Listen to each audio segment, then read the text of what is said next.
because I have friends who will probably, they always think that these are things talking about the end times. Behold, he is coming in the clouds. What is this referring to? We kind of glossed over that a little bit. It's referring to his coming in judgment on Jerusalem, although we don't know that yet entirely, but that's what it's referring to. It is not referring to the end of the world. The end of the world doesn't even start until chapter 19. And we'll talk about, I will talk about that more. I have another handout I'll give you guys before you leave, but that we'll look at next week that kind of pulls that together more directly. But I mentioned, yeah. You generated a question. Okay.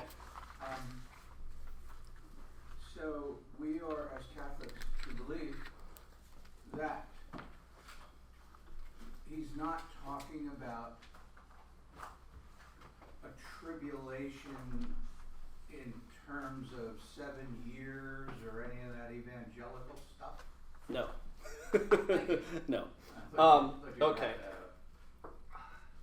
I have a whole handout, but the basic thing is Revelation is primarily about two things. The persecution of Nero and the Jewish war, which ended with the destruction of the temple, the end of Judaism as God's quote-unquote chosen people, to the expansion of Christianity, which is Jew and Gentile as God's chosen group, the church.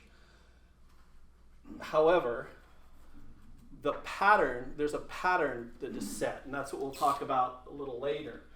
But there's a pattern that repeats itself each time. It first occurs in 587 BC when Judah is destroyed and the temple, the original temple, is destroyed. And Jerusalem is conquered. And then they come back from exile. And then now we have all these centuries later, in 70 AD, we're going to see Judea is attacked. This was under the Babylonians. This will be under the Romans as God's instrument. And the second temple is destroyed. However, from the very fact that Jesus starts the revelation by giving 7 letters to Christian churches, points to the warning that as Christianity looks upon the Jewish war and what happens, they need to realize that the pattern will repeat itself for the church and the world at that unspecified last days.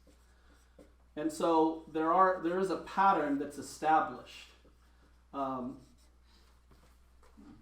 from the beginning of it, that sort of we should expect the same type of things, not always the exact same things, but the same type of things.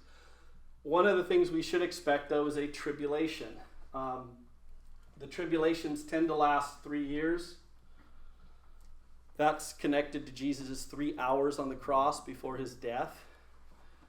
And so at least for the last days, when we're looking at the church, which is the body of Christ, the church suffers that last extreme agony 1 year per hour of Jesus' life on the cross.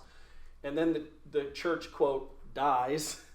And when it seems like all is lost, just like it seemed like Jesus was lost at his crucifixion, then the world is renewed and God steps in and does his thing. So no, there is a pattern, and some is very specific. And as we get further along, I'll mention more of it, and we'll touch on stuff actually right now a little bit on it. On page 7, we start chapters 2 and 3, the churches. And here, since I don't want to overwhelm you by giving you tons of information at one time, I'm going to sort of break up a lot of the background stuff to where it fits in easier to kind of digest.